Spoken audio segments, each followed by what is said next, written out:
अस्सलाम वालेकुम बच्चों, हमारा चैप्टर नंबर 10 है किंगडम एनिमेलिया, पेज नंबर 167 पे। सबसे पहले इसका इंट्रोडक्शन है। इसमें आपको बता रहे हैं कि एनिमल किंगडम में तमाम एनिमल्स पाए जाते हैं।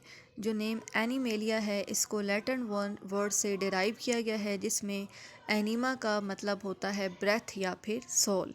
ठीक है।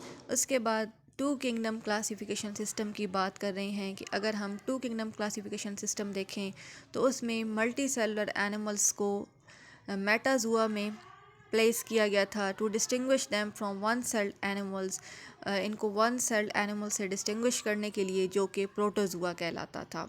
ठीक है। टू किंगडम सिस्टम में जो मल्टी सेलुलर एनिमल्स हैं उनको मेटाजुआ में रखा गया था, और जो वन सेल्ड एनिमल्स थे उनको प्रोटोजुआ में रखा गया था। लेकिन हम इस टेक्स्ट बुक में जो बात कर रहे हैं वो 5 किंगडम क्लासिफिकेशन सिस्टम की कर रहे हैं, जिसको रॉबर्ट विटेकर ने इंट्रोड्यूस करवाया था। इस क्लासिफिकेशन सिस्टम के अकॉर्डिंगली जो प्रोटोजुआ है वो किंगडम प्रोटोक्टिस्टा से बिलोंग करता है, और जो किंगडम एनिमेलिया है उसमें तमाम के तमाम एनिमल्स पाए जाते हैं। एनिमल्स जो हैं ये मल्टी सेलुलर होते हैं, डिप्लॉइड होते हैं, यूकैरियोटिक हैं, इंजेस्टिव हेटरोट्रॉफ्स होते हैं, और टू डिससिमिलर हैप्लॉइड गैमीट्स से बनते हैं। वो हैप्लॉइड गैमीट्स क्या हैं? लार्ज एग होता है और स्मॉलर स्पर्म होता है। ठीक है। उसके बाद आपको बता रहे हैं कि जितने भी बायोलॉजिस्ट हैं वो एनिमल्स के लिए ये कंसिडर करते हैं कि एनिमल्स इवॉल्व हुए हैं प्रोटोक्टिस्टा से। ठीक है। However, which protoctist, when, and in what sort of environment are questions that are still actively debated। कि अभी तक ये नहीं पता चल सका कि कौन से प्रोटोक्टिस्ट थे और कब ये इवॉल्व हुए हैं और किस तरह के इन्वायरमेंट में हुए हैं, इस पे स्टिल डिबेट जारी है। उसके बाद नेक्स्ट आपका जो टॉपिक है वो है development of complexity in animals. अब इसमें आपको बता रहे हैं कि अगर आप देखें तो मल्टी सेलुलैरिटी तकरीबन तमाम किंगडम्स में पाई जाती है, और वो किंगडम्स हैं फंजाई, प्लांटाई और animalia. But it has developed most impressively in animals. लेकिन ये सबसे ज़्यादा बेहतर तरीके से डेवलप हुई है एनिमल्स के अंदर। इनके सेल्स कम्प्लेक्स जंक्शंस की मदद से एक दूसरे के साथ अटैच होते हैं। This ensures control of communications and flow of materials between cells. ये जो कंप्लीट जंक्शंस हैं जिसकी मदद से सेल्स ज्वाइंट होते हैं लेकिन आपस में कनेक्टेड होते हैं, तो ये इंश्योर करता है कि सेल्स के दरमियान में कम्युनिकेशन मौजूद है और मटेरियल्स फ्लो कर सकते हैं।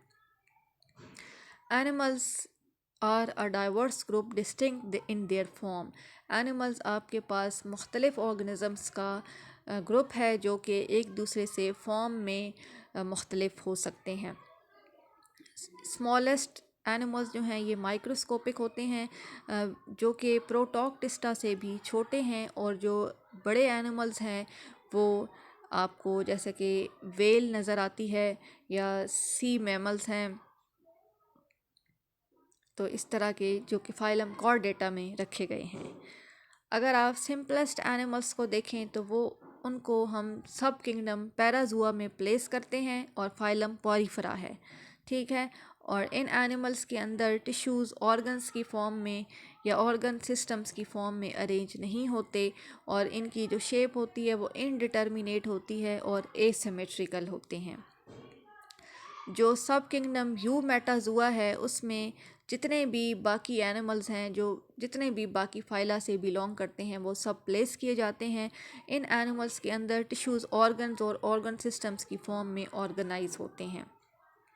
इनके अंदर अब कुछ एनिमल्स ऐसे हैं जिनमें रेडियल सिमेट्री होती है और इनको ग्रेड रेडिएटा में रखा जाता है, और कुछ एनिमल्स में बायलेटरल सिमेट्री होती है और उनको ग्रेड बायलेट्रिया में रखा जाता है। ग्रेड रेडिएटा जो है इसमें सबसे सिंपलेस्ट ऑर्गेनिजम्स यू मेटाजुआ के पाए जाते हैं, जैसा कि फाइलम नीडेरिया वगैरह, और ये ऑर्गेनाइजेशन में बहुत ही सिंपलर हैं बाकी एनिमल्स की निस्बत। और जो ज़्यादातर फाइला हैं यू मेटाजुआ के वो किंगडम एनिमेलिया से बिलोंग करते हैं, अबाउट 29 फाइला, और ये सब किंगडम यू मेटाजुआ में इनको रखा गया है। इन एनिमल्स में 3 तरह के ग्रुप्स हैं जिनको on the basis of presence absence of the body cavity बनाया गया है। ये 3 ग्रुप्स कौन कौन से हैं? एक है एसीलोमेटा, दूसरा है स्यूडोसीलोमेटा और तीसरा है सीलोमेटा।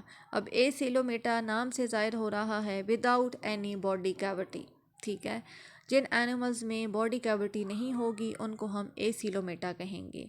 वो एनिमल्स जिनमें फैल्स सीलोम मौजूद होगी या सीडोसील मौजूद, सीडो का मतलब होता है फैल्स, सील का मतलब होता है सीलोम, जिनमें फैल्स सीलोम मौजूद होगी उनको हम सीडोसीलोमेट कहेंगे। और वो एनिमल्स जिनमें ट्रू सीलोम पाई जाएगी उनको सीलोमेटा कहेंगे। ठीक हो गया। नेक्स्ट आ जाएं ग्रेड रेडिएटा पे। तो ग्रेड रेडिएटा में वो एनिमल्स पाए जाते हैं जिनमें रेडियल सिमेट्री होती है। अब रेडियल सिमेट्री क्या होती है कि ये वो कंडीशन है जिसमें पार्ट्स ऑफ बॉडी इस तरह से अरेंज होते हैं कि वो सेंट्रल एक्सिस के गिर्द इस प्लेन में पाए जाते हैं कि अगर आप इस एनिमल को डिवाइड करें किसी भी एक्सिस पे लाके, तो ये एनिमल 2 हाफ्स में इक्वल हाफ्स जो कि मिरर इमेजेस होंगे एक दूसरे के, उस तरह से डिवाइड हो जाएंगे।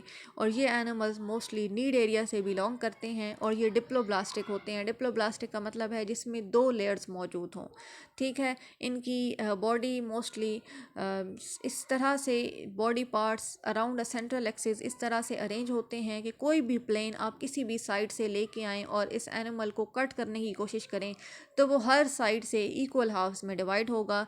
अब जैसे सी एनिमल की बॉडी साइलेंट्रिकल होती है और आप इसको 2 इक्वल हाफ्स में कट कर सकते हैं किसी भी प्लेन पे अगर आप इसको कट करना चाहें। ये आपको फिगर 10.1a में नज़र आ रहा है। ये सी एनिमल की बॉडी है। देखें आप किसी भी प्लेन पे इसको कट करेंगे वर्टिकल, ये जिस भी प्लेन पे आप कट करना चाहें तो ये आपको इक्वल हाफ्स में या इक्वल इसके मिरर इमेजेस मिलेंगे, ठीक है। उसके बाद हम ग्रेड बाइलेट्रिया पे आ जाते हैं। अब इस ग्रुप में वो एनिमल्स शामिल हैं जिनकी बायलेटरल सिमेट्री होती है। अब इस बायलेटरल सिमेट्री में जो ऑर्गेनिजम्स आते हैं, इन एनिमल्स की जो राइट साइड होती है वो लेफ़्ट साइड के बिल्कुल एग्जैक्ट उसकी जैसी होती है। जैसे आप ह्यूमन बीइंग्स का केस ले लें कि हमारी राइट साइड और लेफ़्ट साइड बिल्कुल सेम है। और इन एनिमल्स के अंदर डिस्टिंक्ट एंटीरियर एंड होता है। एंटीरियर एंड का मतलब है जहाँ पे हेड मौजूद होगा, आइज़ वगैरह मौजूद होती हैं, उस एंड को एंटीरियर एंड कहते हैं।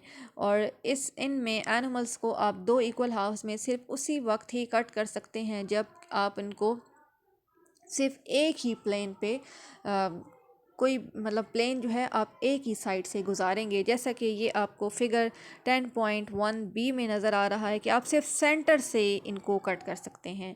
आप सिर्फ सेंटर से कोई लाइन गुजारेंगे या इनको सेंटर से कट करेंगे तो ये तब 2 इक्वल हाफ्स में या मिरर इमेजेस में डिवाइड होंगे।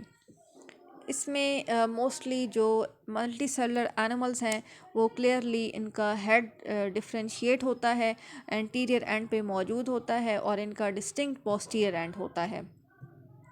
इनकी डॉर्सल और वेंट्रल साइड्स भी क्लियरली डिफाइंड होती हैं। डॉर्सल साइड वो साइड होती है जिसमें वर्टिब्रल कॉलम मौजूद होता है और स्पाइनल कॉर्ड पाया जाता है, और वेंट्रल साइड वो साइड होती है जिसमें बेली वगैरह होती है, ठीक है। और एंटीरियर एंड वो एंड होता है जिसमें हेड मौजूद होता है।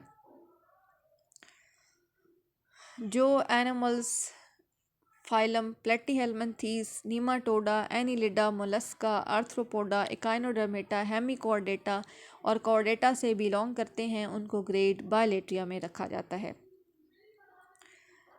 अच्छा, अब एक एक्सेप्शनल केस आपको बता रहे हैं कि जो एनिमल्स फाइलम इकाइनोडर्मेटा से बिलोंग करते हैं, इकाइनोडर्मेटा में स्टार फिश वगैरह आ जाती है, ये सारी इनकी तफसील आप नेक्स्ट इस चैप्टर में देखेंगे। तो फाइलम इकाइनोडर्मेटा जो है वो उसका रिप्रेजेंटेटिव बहुत ही कॉमन रिप्रेजेंटेटिव स्टार फिश है। इकाइनोडर्मेटा में जो बायलेटरल सिमेट्री है ये is evident from the study of structure of their larvae कि इनमें जो इनका लार्वी है उसमें बायलेटरल सिमेट्री पाई जाती है। जो एडल्ट इकाइनोडर्म्स हैं उन्होंने बाद में रेडियल सिमेट्री उनके अंदर डेवलप हो गई थी, क्योंकि इनका मोड ऑफ लाइफ बहुत ही स्पेशल तरह का होता है। तो इनकी सिमेट्री जो है वो रेडियल सिमेट्री है, लेकिन जो इनके लार्वी होते हैं उनमें बायलेटरल सिमेट्री होती है, और जो इनके एडल्ट होते हैं उन्होंने सेकेंडरली रेडियल सिमेट्री को डेवलप किया है अपने स्पेशल मोड ऑफ लाइफ की वजह से। जितने भी एनिमल्स ग्रेड बायलेट्रिया में पाए जाते हैं वो ट्रिप्लोब्लास्टिक होते हैं, मतलब उनमें 3 लेयर्स होती हैं, और ये एसीलोमेट हो सकते हैं, सीडोसीलोमेट हो सकते हैं, या फिर सीलोमेट हो सकते हैं। तो हम इसको फिर थोड़ा सा समराइज़ कर लेते हैं जो टॉपिक आज हमने पढ़ा है। कि आपने इंट्रोडक्शन में देखा है कि ये 2 किंगडम सिस्टम में जो मल्टी सेलर एनिमल्स हैं उनको मेटाजुआ में रखा गया था, और जो 1 सेल्ड एनिमल्स थे या यूनिसेलर जो एनिमल्स थे उनको प्रोटोजुआ में रखा गया था। लेकिन हम जो डिस्कस करते हैं वो 5 किंगडम क्लासिफिकेशन सिस्टम करते हैं, और इसमें जो प्रोटोजुआ है वो किंगडम प्रोटोक्टिस्टा से बिलोंग करता है, और जो किंगडम एनिमेलिया है उसमें तमाम एनिमल्स पाए जाते हैं, और एनिमल्स मल्टी सेलर हैं, डिप्लॉयड, यूकैरियोटिक, इंजेस्टिव, हेटेरोट्रॉफ्स हैं, और ये गैमेट्स से बनते हैं। वो गैमेट्स एग और स्पर्म कहलाते हैं, जो कि डिसिमिलर होते हैं क्योंकि एग लार्जर होता है और स्पर्म स्मॉलर होता है। एनिमल्स जो हैं ये किंगडम प्रोटोक्टिस्टा से इवॉल्व हुए हैं, लेकिन कब, कौन से प्रोटोक्टिस्ट से और किस तरह के एनवायरनमेंट में इवॉल्व हुए हैं इसका अभी नहीं पता लगाया जा सका। उसके बाद हमने बात की है कि एनिमल्स जो कि मल्टीसेलुलर हैं ये फंजाई, प्लांटाई और एनिमेलिया से बिलोंग करते हैं, लेकिन मल्टी सेलुलैरिटी सबसे ज़्यादा एनिमल्स में डेवलप हुई है। फिर हमने देखा है कि जो एनिमल्स हैं जो किंगडम एनिमेलिया से बिलोंग करते हैं वो माइक्रोस्कोपिक भी हैं और लार्जर भी हैं, जैसा कि वेल या बाकी जो सी मैमल्स हैं जिनको फाइलम कॉर्डेटा में रखा जाता है। जो सिंपलेस्ट एनिमल्स हैं अब हमने सब किंगडम बना दिए हैं। किंगडम एनिमेलिया के अंदर सब किंगडम है पैराजुआ और यूमेटाजुआ। ठीक है, पैराजुआ में हम सिंपलेस्ट एनिमल्स रखते हैं जिनकी टिश्यूज़ ऑर्गन्स में ऑर्गेनाइज नहीं होते, इनकी शेप इनडिटर्मिनेट होती है और इनकी कोई सिमेट्री नहीं होती। ये फाइलम पॉरीफेरा के मेंबर्स हैं। ठीक है, उसके बाद हमने जो दूसरा सब किंगडम बनाया है वो यूमेटाजुआ है, और इसमें बाकी तमाम फाइला आ जाते हैं। इन एनिमल्स में टिश्यूज़, ऑर्गन्स और ऑर्गन सिस्टम्स में ऑर्गेनाइज होते हैं। इनकी सिमेट्री रेडियल सिमेट्री भी हो सकती है, और जिन जिन एनिमल्स में या जिन ऑर्गेनिजम्स की रेडियल सिमेट्री होगी उनको हम ग्रेड रेडिएटा में रखेंगे, और जिन एनिमल्स की सिमेट्री बायलेटरल होगी उनको हम ग्रेड बायलेट्रिया में रखेंगे। ठीक है, हमने सब किंगडम यूमेटाजुआ के अंदर 2 ग्रेड्स बना दिए हैं, ग्रेड बायलेट्रिया और ग्रेड रेडिएटा। जिन एनिमल्स में रेडियल सिमेट्री होगी वो ग्रेड रेडिएटा में प्लेस किए जाएंगे, और जिन एनिमल्स में बायलेटरल सिमेट्री होगी उनको ग्रेड बायलेट्रिया में रखा जाएगा।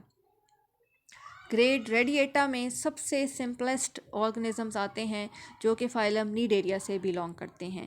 इनकी जो ऑर्गेनाइजेशन है वो बहुत ही सिंपलर होती है बाकी एनिमल्स या बाकी जो मेंबर्स हैं जो कि यूमेटाजुआ से बिलोंग करते हैं उनकी निस्बत।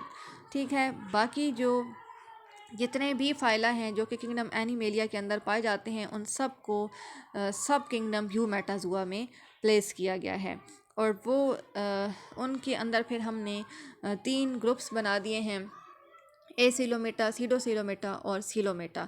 एसिलोमेटा वो जिनके अंदर बॉडी कैविटी नहीं होती, सीडोसिलोमेटा वो जिनके अंदर फाल्सिलोम मौजूद है, और सिलोमेटा वो जिनके अंदर ट्रू सिलोम पाई जाती है।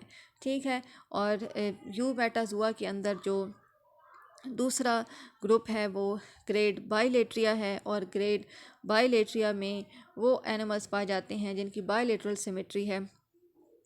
उसमें आपके पास तमाम फाइला आ जाते हैं, platyhelminthes, nematoda, annelida, mollusca, arthropoda, echinodermata, hemichordata, chordata. ठीक है, अब हम ग्रेड रेडिएटा की बात कर लेते हैं। तो ग्रेड रेडिएटा में वो एनिमल्स पाए जाते हैं जो कि डिप्लोब्लास्टिक हैं, और उनके body parts around a central axis इस तरह से अरेंज होते हैं कि अगर आप उनको इक्वल हाफ्स में कट करने की कोशिश करें तो आप कहीं से भी प्लेन ला के आप उनको इक्वल हाफ्स में या मिरर इमेजेस में कट कर सकते हैं। इसमें आपके पास एग्जांपल है सी एनीमोन की। ठीक है। और ग्रेड बायलेट्रिया की अगर हम बात करें तो इसमें जो राइट साइड होती है वो लेफ़्ट साइड के बिल्कुल सेम होती है, और इसमें डिस्टिंक्ट एंटीरियर और पोस्टीरियर एंड्स होते हैं, डॉर्सल और वेंट्रल साइड्स होती हैं। और इसमें जो आप अगर एनिमल्स को कट करना चाहें तो सिर्फ आप एक ही प्लेन पे कट कर सकते हैं। आप सिर्फ एक मतलब आप ह्यूमन बीइंग्स का केस लें तो आपके पास जो आपकी राइट साइड है वो लेफ़्ट साइड के से बिल्कुल सेम है, तो आप दरमियान से अगर कट करेंगे तो आपको तब दो इक्वल हाफ्स मिलेंगे या मिरर इमेजेस मिलेंगे। ठीक है, तो इसमें आप ये नहीं है कि किसी भी प्लेन पे काटें तो आपको एनिमल इक्वल हाफ्स में कटा हुआ मिलेगा। इसमें आप सिर्फ एक ही प्लेन पे एनिमल को काट के उसको दो इक्वल हाफ्स में कन्वर्ट कर सकते हैं। तो ग्रेड बायलेट्रिया के जो ऑर्गेनिजम्स हैं वो ट्रिप्लोब्लास्टिक होते हैं, और मतलब इनकी 3 लेयर्स होती हैं, और ये एसीलोमेट, सीडोसीलोमेट या सीलोमेट होते हैं।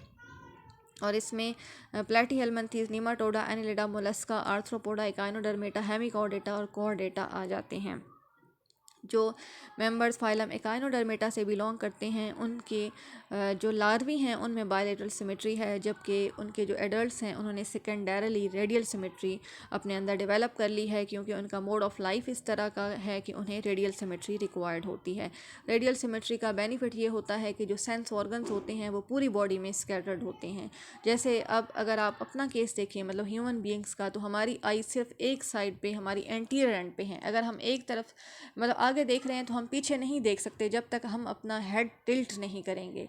तो जो जिनकी बॉडी रेडियली सिमेट्रिकल होती है उनको बेनिफिट होता है कि उनके जो सेंस ऑर्गन्स हैं वो उनकी पूरी बॉडी पे डिस्ट्रीब्यूटेड होते हैं। तो इन एनिमल्स को बहुत ही फ़ायदा होता है, किसी तरफ से कोई केमिकल आ रहा है या कोई भी मैसेज आ रहा है वो उसको अपनी बॉडी के किसी भी साइड से सेंस कर सकते हैं। तो एकाइनोडर्म का मोड ऑफ लाइफ ऐसा है कि उन्हें बायलेटरल सिमेट्री सूट नहीं करती थी, तो नेचर ने सेकेंडरली उनके एडल्ट्स में रेडियल सिमेट्री डेवलप करवा दी। उम्मीद है कि आपको ये समझ आ गया होगा। जो भी चीज़ आपको समझ ना आए आप पूछ सकते हैं।